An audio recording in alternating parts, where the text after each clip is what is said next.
Good evening, friends. This is Manoj Sharma from Geo Academy as well as Edu Spy Classes.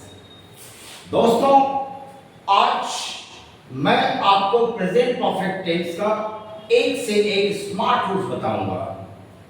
Without knowing the meaning or knowing a little meaning, a bit meaning, you can identify the tenses. Present perfect tense पकड़ने का एकदम smart technique आपको बताएंगे, कम अर्थ जानकर या बिना अर्थ जाने. तो आइए दोस्तों, हम लोग सीखते हैं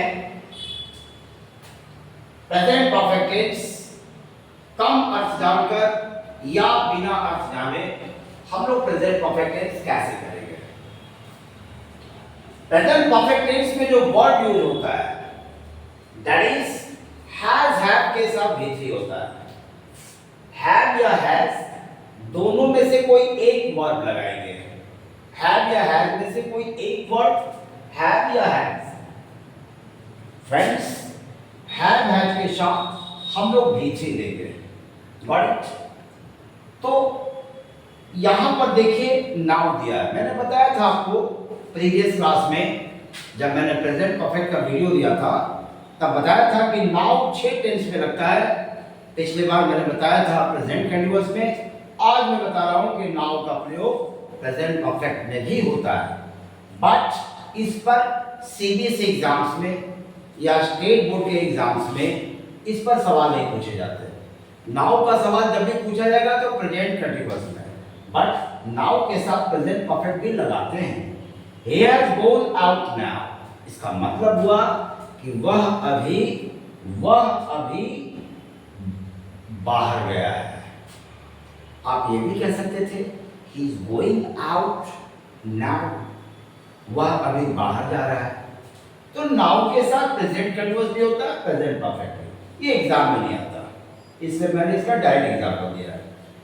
जस्ट का प्रयोग यदि प्रेजेंट परफेक्ट में करेंगे तो हेल्पिंग वर्ब और V3 के बीच में he has just gone out. यहाँ has हेल्पिंग वर्ब है और gone V3 है. इन दोनों के बीच में just लगाते हैं. just के साथ प्रेजेंट परफेक्ट, प्रेजेंट कंटीन्यूअस और पास्ट इंडेफिनिट तीनों टेंस का यूज होता है. इसी कारण से just पर एग्जाम्स में सवाल नहीं पूछे जाते. अगला है ऑलरेडी. कभी भी ऑलरेडी दिया रहे तो आप मात्र 2 टेंस का प्रयोग करेंगे. या तो प्रेजेंट परफेक्ट अगर घटना वर्तमान है तो, और घटना यदि बीती हुई है तो पास्ट परफेक्ट यूज करेंगे. प्रेजेंट परफेक्ट और पास्ट परफेक्ट. और अगर ऑप्शन में प्रेजेंट परफेक्ट और पास्ट परफेक्ट दोनों दिया है तो फर्स्ट प्रायोरिटी देंगे प्रेजेंट टेंस को, यानी प्रेजेंट परफेक्ट को चुनेंगे. ये एग्जाम्स में चाहे वो एकेडमिक हो या बैंकिंग, एसएससी जैसे कॉम्पिटिटिव एग्जाम्स हो, प्रेजेंट टेंस और पास्ट टेंस दोनों का विकल्प सही है. जैसे मैंने कहा कि ऑलरेडी के साथ प्रेजेंट परफेक्ट भी हो सकता है और पास्ट परफेक्ट भी. तो मैंने आपको ये बोलने का कोशिश किया कि प्रेजेंट परफेक्ट या पास्ट परफेक्ट कभी भी दिया रहेगा ऑप्शन में तो आपको चाहिए कि आप ऑलवेज प्रेजेंट परफेक्ट को चुनेंगे. फर्स्ट प्रायोरिटी देंगे प्रेजेंट परफेक्ट को. तो यहां पर ऑलरेडी दिया हुआ है. I dash already dash my breakfast. Already का मतलब होता है पहले ही.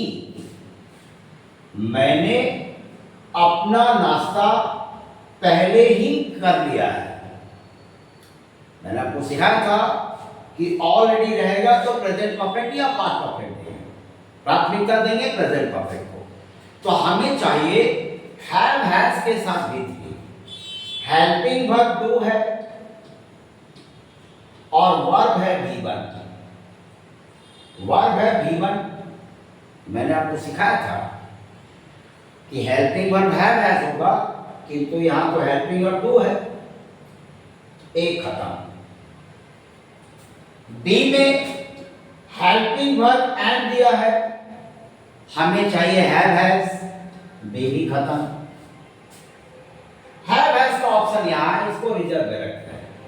यहां हेल्पिंग वर्ब डिड दिया है, हमें ऑलरेडी के लिए चाहिए हैव या हैज, और बीती घटना रही तो हैड।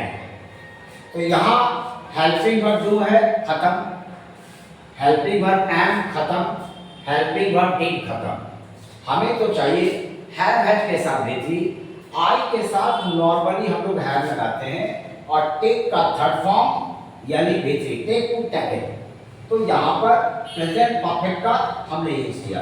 तो फर्स्ट वाले ब्लैंक में हैव भरेंगे, और कॉमा देकर के जो सेकंड है वो टेकन सेकंड ब्लैंक में देंगे, मतलब सेकंड डैश। तो ये आपने सीखा कि मैंने पहले ही अपना नाश्ता कर लिया है। The correct answer is C. Got it? अब देखिए before eight the end of a sentence. मैं आपको जानकारी दूं कि बिफोर कभी भी किसी सेंटेंस का लास्ट वर्ड, या बिफोर कभी कभी कई घटनाएं होती हैं तो बिफोर के बाद कॉमा देकर के कुछ और घटना दे दिया या सेमीकोलन देकर, किंतु बिफोर उस घटना में उस सेंटेंस में लास्ट वर्ड होगा। मैंने यहां लिख रखा है at the end of a sentence.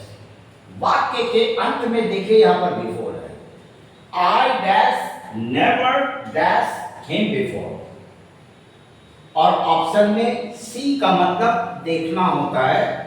कहने का मतलब हमें लिखना है कि मैंने पहले उसे कभी नहीं देखा है, मैंने उसे पहले कभी नहीं देखा है। तो मैंने आपको सिखाया था कि अगर लास्ट वर्ड बिफोर हो तो हमें प्रेजेंट परफेक्ट लगाना है, और घटना बीती रहेगी तो पास्ट परफेक्ट।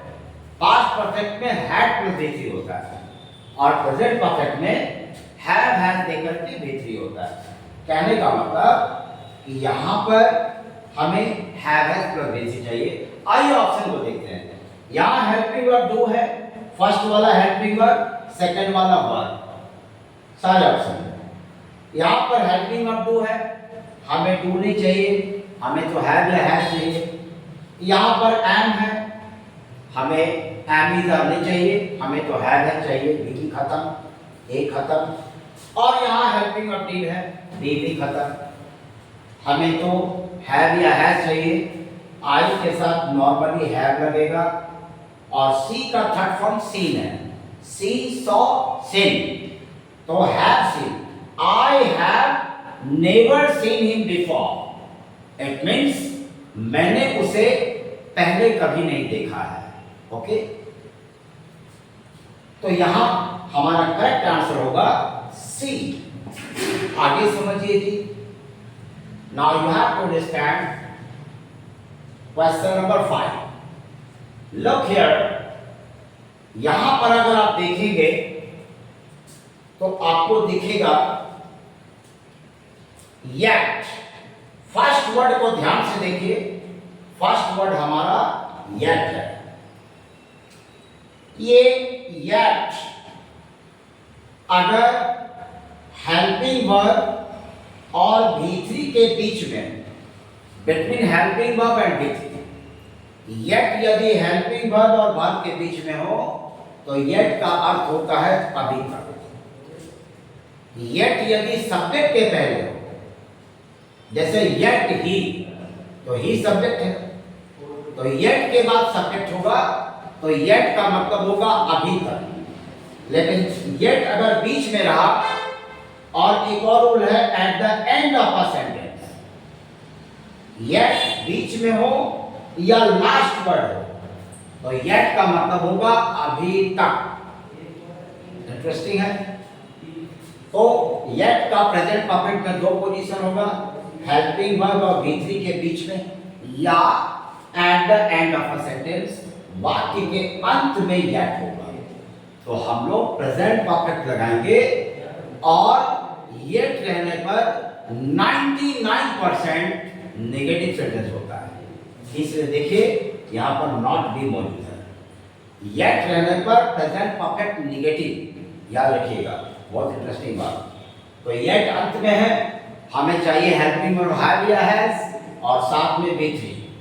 यहाँ पर देखिए हैव हैज हेल्पिंग वर्ब नहीं है, डज है, एक खत्म। यहाँ हेल्पिंग वर्ब इज है, हमें तो हैज में से चाहिए, डी खत्म। यहाँ हेल्पिंग वर्ब डिड है, हमें तो हेल्पिंग वर्ब हैव या हैज चाहिए, डी भी खत्म। तो ही के कॉम्बिनेशन में हैव नहीं आएगा, सभी जानते हैं कि ही के साथ हैज लगाते हैं। तो ही हैज और V3 के रूप में क्या लगाएंगे, eaten. He has not eaten anything else yet. इसका मतलब वह या उसने अभी तक कुछ भी नहीं खाया है, या वह अभी तक कुछ नहीं खाया है। तो ये प्रेजेंट परफेक्ट, कभी भी येट देखोगे इसके कॉम्बिनेशन में नॉट जरूर होगा 100%। तो he has not eaten anything else yet, अभी तक उसने कुछ भी नहीं खाया है।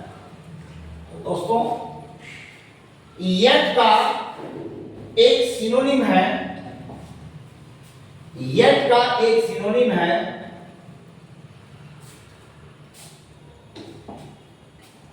Till now. येट का एक सिनोनिम क्या है, टिल नाउ। टिल नाउ अभी तक, येट अभी तक। तो येट हो वाक्य के अंत में, वाक्य के अंत में क्या हो, येट, या वाक्य के अंत में हो टिल नाउ, दोनों का मीनिंग सेम होगा। इसलिए मैंने इस एग्जांपल को यहां पर नोट किया है, he has not eaten anything else yet. तो मैंने आपको ये बताया कि हेल्पिंग वर्ब दिया गया है हैज और साथ में V3 दिया गया है ईटेन। कहने का मतलब कि हेल्पिंग वर्ब हैज और V3 ईटेन और साथ में टिल नाउ इसी येट का सिनोनिम है। टिल नाउ येट दोनों का मतलब सेम, उसने अभी तक कुछ नहीं खाया है। Got it. तो कभी भी सेंटेंस के लास्ट में येट हो या उसका same meaning synonym till now हो, हम लोग प्रेजेंट परफेक्ट नेगेटिव सेंटेंस लगाएंगे। मतलब हैव के साथ नॉट होगा और साथ में भी। बहुत इंपॉर्टेंट एग्जाम्स में अक्सर पूछे जाते हैं, खासतौर से 9th क्लास तक। 10 में इससे थोड़ा ब्रॉड होता है। Now you have to understand so far अगर किसी सेंटेंस में लास्ट में दिया हो, देखो यहां पर एक एग्जांपल है, इस एग्जांपल में सो फार दिया है। तो कभी भी सो फार हो, कभी भी टिल नाउ हो, कभी भी येट हो, ऑलरेडी हो, सेंटेंस के अंत में बिफोर हो, आपको हैव हैज प्लस V3 लगाना है। कहने का मतलब GR academy has progress so far. GR academy बहुत हद तक तरक्की कर चुका है। तो सो फार दिया है, तो देखिए इसके साथ हेल्पिंग वर्ब हैज है और इसके साथ ये V3 है, ये V3 हमारा है प्रोग्रेस्ड, हैज प्रोग्रेस्ड। तो ये आपने जाना कि हेल्पिंग वर्ब हैज और V3 progressed. Has progressed present perfect tense है, तो सो फार के साथ प्रेजेंट परफेक्ट लगाएंगे। इसे याद रखिएगा, बहुत इंटरेस्टिंग है ये। अब हम लोग आगे समझेंगे। ऑलवेज नेवर, इसके साथ 4 या 5 टेंस का प्रयोग ज्यादा होता है। Present indefinite, present perfect, past indefinite, past perfect और फ्यूचर इंडेफिनिट, जिसे सिंपल फ्यूचर भी कहते हैं। ऑलवेज नेवर का जनरली 5 टेंस का प्रयोग होता है, बट सीबीएसई में जब बच्चों को एग्जाम से पूछे जाते हैं तो ऑलवेज नेवर के साथ हम लोग सिंपल प्रेजेंट या सिंपल पास्ट लगाएंगे। तो सिंपल प्रेजेंट मतलब प्रेजेंट इंडेफिनिट V1 V5 और सिंपल पास्ट यानी कि V2 verb to past verb. तो ये एग्जाम्स में पूछे जाते हैं 10th बोर्ड में, और बच्चों को आएगा तो ऑलवेज नेवर देकर के प्रेजेंट इंडेफिनिट देना है। बट ऑलवेज नेवर के साथ हम लोग प्रेजेंट परफेक्ट भी लगाते हैं। तो देखिए यहां पर ऑलवेज का पोजीशन को ध्यान से देखिए, ऑलवेज का जब पोजीशन ध्यान से देखोगे, ऑलवेज कहां लगाएंगे, हेल्पिंग वर्ब और V3 के बीच में, between helping verb and V3। तो देखिए आप यहां पर ध्यान दीजिए, आप देखोगे कि इस जगह पर सेंटेंस में हैज हेल्पिंग वर्ब है। मैं थोड़ा कलर दे दूं, हैज हेल्पिंग वर्ब है और साथ में हेल्प V3 है। तो मैंने आपको सिखाया था कि ऑलवेज हो चाहे नेवर हो, हेल्पिंग वर्ब और वर्ब के बीच में होगा प्रेजेंट परफेक्ट टेंस में। तो यहां पर he has always helped the poor, उसने हमेशा गरीबों की मदद किया है। और इसमें नेवर में सेम है, उसने गरीबों की मदद कभी नहीं किया है। ये ऑलवेज और नेवर वाला एग्जाम्स में कभी नहीं पूछा जाता, और अगर ऑलवेज नेवर का एग्जाम से पूछ दिया गया तो वो सिंपल प्रेजेंट में पूछेगा, और बीती घटना रहेगी तो सिंपल पास्ट। प्रेजेंट परफेक्ट में ये पूछेगा, मैंने सिखा तो दिया, पर ये एग्जाम में प्रेजेंट परफेक्ट पर नहीं पूछेगा, सिंपल प्रेजेंट या सिंपल पास्ट। अब हम लोग सीखेंगे 10 नंबर। फॉर के साथ दिया है पीरियड ऑफ टाइम। मैं इसे क्लियर कर देता हूं ताकि आपको अच्छा दिखे। Well friends, point of time और पीरियड ऑफ टाइम। पहले तो आप ये सीखिए कि पीरियड ऑफ टाइम किसे कहते हैं और पॉइंट ऑफ टाइम किसे कहते हैं।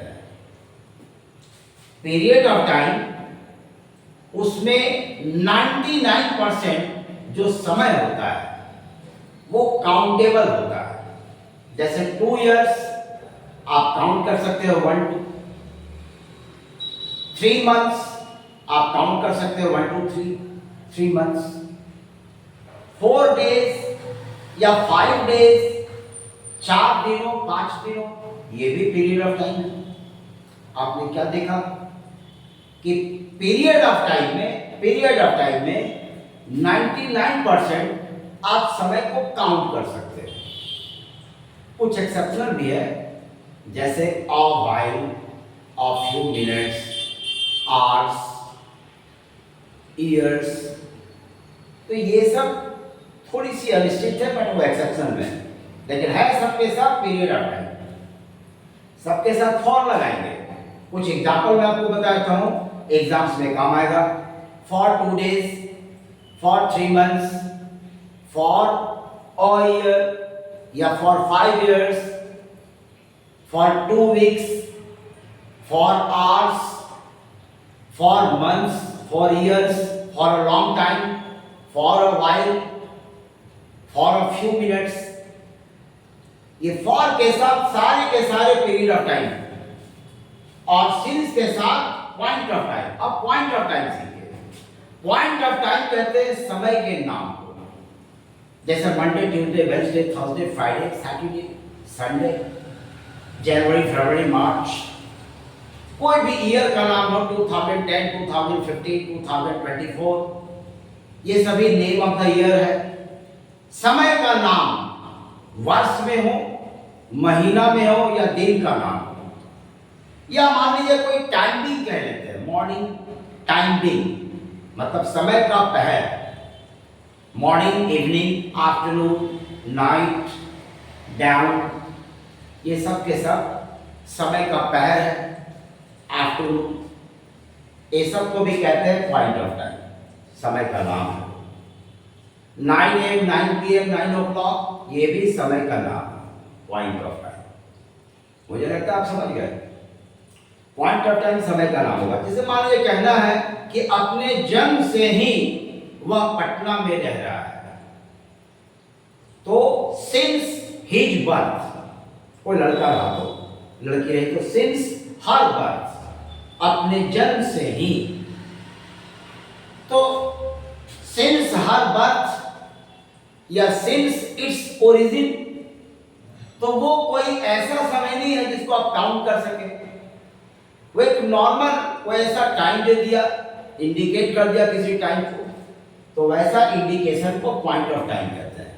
तो since is birth, since its origin, मतलब अपने उत्पत्ति काल से ही, तो ये पॉइंट ऑफ टाइम कहलाएगा। काउंट कर सकते हैं तो पीरियड ऑफ टाइम। देखो भैया यहां लिखा हुआ है Kanhaiya sir has known me for the last 15 years. यहां 15 ईयर्स काउंट कर सकते हैं, 1 2 3 15, ये पीरियड ऑफ टाइम है। और पीरियड ऑफ टाइम के साथ क्या होता है भैया, फॉर, तो फॉर के साथ 15 ईयर्स। तो मैंने लिखा है Kanhaiya sir has known me for the last 15 years. Kanhaiya sir पिछले 15 वर्षों से मुझे जानते हैं, मुझे जाना है, सॉरी, कन्हैया सर पिछले 15 वर्षों से मुझे जाना है। एक बच्चे ने कहा कि सर मेरे स्कूल में टीचर ने पढ़ाया है कि फॉर के साथ पीरियड ऑफ टाइम रहेगा, तो हैज या हैव दे करके बिन देंगे और साथ में आईडी फॉर्म। मतलब उसका कहना था कि हैज नोन के जगह हैज बीन नोइंग कीजिए। जैसे आपने पढ़ा होगा फॉर सिंस के साथ समय हो, has been living, have been suffering, has been suffering. तो उसने मुझे कहा कि हैज नोन के जगह आप करिए हैज बीन नोइंग। नहीं कर सकते क्योंकि नो का कंटिन्यूअस टेंस नहीं होता। तो has been knowing present perfect continuous है, और नो का मतलब होता है जानना। जितनी भी महसूस करने वाली क्रियाएं हैं उसका कंटिन्यूअस टेंस नहीं होता। जैसे विश्वास करना, बिलीव, ये मन में चलता है। विश्वास करना आंखों से देखा नहीं जा सकता। जानना, नो, ये भी मन में चलता है। सुनना, ये भी मन में चलता है। अंडरस्टैंड, समझना, ये भी मन में चलता है। तो कहने का मतलब कि जितने महसूस करने वाली क्रियाएं जिसको आंखों से देखा नहीं जा सकता उसका कंटिन्यूअस टेंस नहीं होता है। तो फॉर या सिंस के साथ समय दिया है तो दो तरह के टेंस होते हैं, परफेक्ट टेंस या परफेक्ट कंटिन्यूअस। किंतु नो का तो कंटिन्यूअस होता नहीं, तो हम लोग परफेक्ट टेंस देंगे, परफेक्ट कंटिन्यूअस नहीं देंगे, केवल परफेक्ट। इसीलिए हैज के साथ V3 का प्रयोग हुआ है। तो मैंने आज बहुत एक इंटरेस्टिंग बात आपको बताया कि फॉर या सिंस के साथ समय दिया है, चाहे वो पीरियड ऑफ टाइम हो या पॉइंट ऑफ टाइम, तो आप प्रेजेंट परफेक्ट कंटिन्यूअस नहीं चुन करके प्रेजेंट परफेक्ट कब चुनेंगे।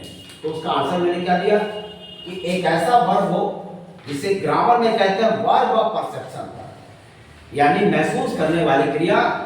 ऐसे कार्य को आंखों से देख नहीं सकेंगे, वो महसूस कर सकेंगे, तो ऐसा कहते हैं इसको वर्ब ऑफ परसेप्शन। उसका प्रेजेंट परफेक्ट कंटीन्यूअस नहीं होगा, पास्ट परफेक्ट कंटीन्यूअस नहीं होगा, उसे तो हम लोग परफेक्ट में लिखेंगे।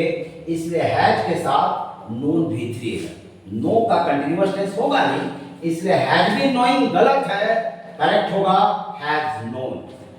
ठीक है, तो ये मैंने आपको बताया कि फॉर के साथ period of time. Same example नीचे भी दिया गया है। Kanhaiya sir has known me since 2010। 2010 से उन्होंने मुझे जाना है, कन्हैया सर ने मुझे जाना है। तो यहां पर भी वही सेम है, नो मतलब जानना, इसका कंटीन्यूअस कभी नहीं होता, और परफेक्ट कंटीन्यूअस हमें चाहिए था। फॉर सिंस के साथ कभी भी समय हो तो परफेक्ट कंटीन्यूअस देंगे, बट यहां पर परफेक्ट कंटीन्यूअस दे नहीं सकते क्योंकि नो का कंटीन्यूअस होता नहीं। तो प्रेजेंट परफेक्ट कंटीन्यूअस देने का तो बचा गया प्रेजेंट परफेक्ट। तो मैंने आपको बोला कि ये दोनों का मीनिंग एक ही हुआ। कैलकुलेट करोगे 15 साल से जाना है तो 2025 से माइनस करोगे तो 10 ही आएगा। सेम एग्जांपल है, लेकिन ये पॉइंट ऑफ टाइम है, समय का नाम, नेम ऑफ द ईयर, समय का नाम आता है पॉइंट ऑफ टाइम। और 15 इयर्स ये काउंट कर सकते हैं टाइम को, ये पीरियड ऑफ टाइम। तो फॉर या सिंस तो हम लोग हैज है प्लस V3 लगाएंगे, और अगर उस कार्य को देखा जा सकता तो हैज बीन के साथ आईएनजी लगता, वो हम लोग अगले टेंस में सीखेंगे।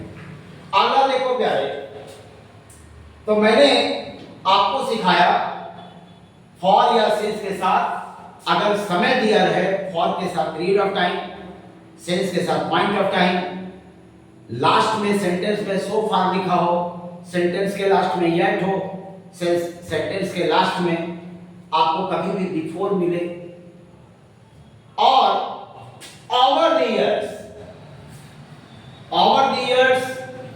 अगर आपको वाक्य के शुरुआत में ओवर द इयर्स मिले, वाक्य के शुरुआत में कभी भी आपको ओवर द इयर्स मिले, आंख मूंदकर इकलौता टेंस प्रेजेंट परफेक्ट लगाओगे। ये सीबीएसई के एग्जाम्स में बहुत ज्यादा पूछा जाता है। ओवर द इयर्स इसके जगह हो सकता था कि ओवर द मंथ्स हो, ओवर द डेज हो, ओवर द वीक्स हो। आंख मूंदकर हैव प्लस बीजी लगाएंगे। भैया मेरे इसकी हिंदी समझने का कोई जरूरत नहीं है। सो फार है हैव प्लस बीजी, ऑलरेडी है हैव प्लस बीजी। अगर वाक्य के अंत में बिफोर है हैव प्लस बीजी, एवर कभी भी दिया हो उसको बाद में बताएंगे have plus BG. Over the year शुरू में लिखा है हैव प्लस बीजी। तो भैया मेरे over the years, over the months, over the days ऐसा कभी भी रहेगा तो हेल्पिंग वर्ब चाहिए हैव या हैज। इथे वाज लिखा हुआ है, हेल्पिंग वर्ब है वाज, हमें तो चाहिए हैव हैज। एक खत्म। यहां लिखा है एम, क्या करूं, हमें तो ओवर द इयर्स मिल गया, हमें तो हैव हैज चाहिए, भी3 चाहिए। यहां एम भी खत्म। यहां पर हैव हैज का हेल्पिंग वर्ब है ही नहीं। यहां तो मीट का सेकंड फॉर्म भी2 लिखा है में, मतलब पास्ट वर्ब मीट का पास्ट में। हमें तो ये नहीं चाहिए, हमें तो हैव या हैज मांगता है और साथ में वर्ब 3। कहने का मतलब कि मेट भी2 और भी3 दोनों होता है, तो हमें हैव हैज के साथ भी3 चाहिए। एक बच्चे ने कहा कि सर हैव हैज के साथ भी3 काहे लगाए, तो हमने कहा ओवर द इयर्स है, ओवर द इयर्स रहे, ऑलरेडी रहे, येट अंत में रहे या बीच में, बिफोर रहे लास्ट में, एवर रहे बीच में। आंख मूंद कर हैव हैज प्लस भी3 चुनेंगे। सेंटेंस का मिलिए कमजोर बच्चों के लिए तो वरदान है, और तेज बच्चे पलक झपकते ही बनाएंगे। उनको हिंदी समझ में आता है पर वो सोचते हैं सेंटेंस को रीडिंग करना, वर्ब के ऑप्शन को चुनना टाइम किल करेगा 40 सेकंड। ओवर द इयर्स देखा, ऑप्शन तो 4 देते ही हैं सीबीएसई एग्जाम्स में, कॉम्पिटिटिव में भी बहुत आता है, एसएससी के एग्जाम्स में सीजीएल सीपीओ वाले को बहुत आता है। तो हमने बताया our correct answer is C, have met. अब कुछ बचे हैं उसको हम लोग सीख लेते हैं प्यारे। इसका रूल थोड़ा ऊपर चला गया, मैं यहां डिस्कस कर दूं। इन द लास्ट 10 इयर्स, इसका मतलब पिछले 10 वर्षों में, या इन द पास्ट 10 इयर्स, गुजरे 10 वर्षों में। तो यहां है पिछले 10 वर्षों में और यहां है गुजरे 10 वर्षों में, मतलब बीत गए 10 वर्षों में। इसका इंटरनल मीनिंग सेम है, in the last 10 years, in the past 10 years. अगर लास्ट के पहले इन द लिखा हो, आंख मूंद कर भैया हैव हैज प्लस भी3 लगाएंगे। तो हमने यहां पर एग्जांपल लिख रखा है जियर स्कूल, ये हम लोग के सीबीएसई स्कूल का नाम है। जियर स्कूल हैज प्रोग्रेस्ड, जियर स्कूल तरक्की कर चुकी है पिछले 10 वर्षों में। ए भैया पिछले 10 वर्षों में जियर स्कूल तरक्की कर चुकी है। और इन द पास्ट 10 इयर्स का एग्जांपल क्या है कि गुजरे 10 वर्षों में जीआर स्कूल तरक्की कर चुका है। तो कभी भी इन द लास्ट 10 इयर्स हो या इन द पास्ट 10 इयर्स हो, भोलेनाथ की कसम हैव या हैज और साथ में भी3। देखो यहां पर हेल्पिंग वर्ब हैज है और साथ में भी3 है। प्रेजेंट परफेक्ट चुनेंगे। Now you are to understand this question. अब आपको मैं समझाऊंगा, पहले रूल देखिए, 16 नंबर में समझा रहा हूं। You have to understand rule number 16, okay? So do understand 16 number rule. ए भैया since के साथ एक घटना है, इसे कहते हैं पहली घटना। ग्रामर में इसे कहते हैं adverb clause of time, subordinate clause, dependent clause. ये कॉम्प्लेक्स सेंटेंस है। तो ये टाइमर क्लॉज है। मैंने एक बार सिखाया था पिछले वीडियो में कि सिंस के साथ अगर सिंस समय सूचक हो कंजंक्शन के रूप में, लिंकर के रूप में, linker, connector, connective, linking word सब एक ही नाम है। तो सिंस जब समय सूचक होगा तो सिंस की हिंदी होगी जब से, और सिंस जब कारण सूचक होगा तो सिंस का मतलब होगा चूंकि। ए भैया, ये तो मैंने बताया कंजंक्शन, जब से और चूंकि, लेकिन सिंस यदि प्रीपोजिशन हो तो खुदा की कसम उसका मतलब होगा से। जैसे सिंस मंडे, सोमवार से। तो सीखा आपने, सिंस जब प्रीपोजिशन होगा तो से, और जब कंजंक्शन होगा यानी लिंकर, कनेक्टिव तो जब से या चूंकि। यहां समय सूचक है, सिंस का मतलब जब से। तो सिंस के साथ अगर प्रेजेंट परफेक्ट टेंस हो, मैंने बताया कई बार कि हैव हैज के साथ भी होगा तो प्रेजेंट परफेक्ट। तो सिंस के साथ जब प्रेजेंट परफेक्ट होगा तो वो पहली घटना, और इसकी दूसरी घटना में होगी प्रेजेंट इंडेफिनिट टेंस, यानी कि सिंपल प्रेजेंट टेंस। भी1 या भी5, मतलब गो या गोज, कम या कम्स, रिमेन या रिमेन्स। सीखा? तो मैंने कहा ये प्रेजेंट परफेक्ट और प्रेजेंट इंडेफिनिट का कॉम्बिनेशन है। तो देखो भैया, सिंस तो दे दिया, सब्जेक्ट है शुभम, और इधर देखिए, इधर सब्जेक्ट है हिज फैमिली, और सब्जेक्ट के बाद दोनों में से एक वर्ब है भी5, रिमेन्स। एकदम क्लियर देखो, सब्जेक्ट हिज फैमिली, और हिज फैमिली सिंगुलर सब्जेक्ट है तो भी5 है। तो दूसरी घटना में तो दे दिया गया, पहली घटना में क्या चाहिए? सब्जेक्ट के बाद, ये सब्जेक्ट है, सब्जेक्ट के बाद हमें लगाना है हैव, हैज, साथ में भी। तो भैया मेरे सुबह में एक लड़का है, मैंने सिखाया था सिंगुलर सब्जेक्ट यदि थर्ड पर्सन में हो तो एस वाला वर्ब चाहिए, तो हैव, हैज में से हैज देंगे।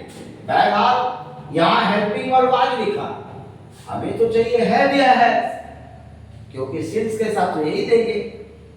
तो हेल्पिंग वर्ब देख करके एक को छाट दिए, रिजेक्ट। यहां भी हैव, हैज नहीं है, बी भी रिजेक्ट। यहां तो हैव, हैज ऐसे ही गायब है, हेल्पिंग वर्ब भी नहीं दिया, डी तो ऐसा ही खत्म। हमारा आंसर हो गया हैज गॉन। जब से शुभम यूक्रेन गया है उसका परिवार बेचैन रहता है। जब से शुभम यूक्रेन गया है उसका परिवार व्याकुल रहता है, चिंतित रहता है। तो ये has gone. The correct answer is C. Present perfect का last rule you have to understand. देखो मैं इसे हटाऊंगा नहीं क्योंकि तुलनात्मक अध्ययन करेंगे। सिंस का सिनोनिम होता है एवर सिंस। आप लगाओ सिंस या एवर सिंस, दोनों का अर्थ होगा जब से। अगर सिंस के साथ, ध्यान से सुनोगे, यहां सिंस के साथ प्रेजेंट परफेक्ट और प्रेजेंट इंडेफिनिट था, लेकिन सिंस के साथ यदि पास्ट इंडेफिनिट हो, V2 का मतलब गो के जगह वेंट, गो वेंट गो, राइट के जगह रोड, राइट रोड रिटन, तो हमें V2 चाहिए। कहने का मतलब कि अगर आप सिंस के साथ भरपूर लगाओगे यानी पास्ट वर्ब लगाओगे तो इसकी दूसरी घटना में प्रेजेंट परफेक्ट होगा। एक बार फिर से बताता हूं, सिंस है, सिंस है, सिंस, सिंस, लेकिन सिंस के साथ यहां कॉम्बिनेशन क्या है? प्रेजेंट परफेक्ट, प्रेजेंट इंडेफिनिट, मतलब सिंपल प्रेजेंट। और यहां पर सिंस के साथ क्या है? पास्ट इंडेफिनिट, मतलब सिंपल पास्ट और प्रेजेंट परफेक्ट। ये कॉम्बिनेशन याद रखना होगा। अब मैं आपको एक एक करके दिखाता हूं, मैं कलर चेंज कर देता हूं, आप अच्छा देख पाओगे। सिंस, सिंस, और ये दोनों में से कोई एक होगा तो सिंस है। यहां चाहे तो एवर सिंस भी लगा सकते हैं। सब्जेक्ट शुभम, यहां पर भाग 2 आएगा, उसे बाद में समझेंगे। फिर देखिए यहां पर सब्जेक्ट है हिज फैमिली, और सब्जेक्ट, सॉरी सर्कल गलत लगा है, सब्जेक्ट है हिज फैमिली मेंबर्स। सब्जेक्ट तो हो गया, और सब्जेक्ट के बाद देखिए हैव में से यहां पर क्या है, हैव, क्योंकि ये प्लूरल सब्जेक्ट है मेंबर्स, और साथ में है भी थ्री।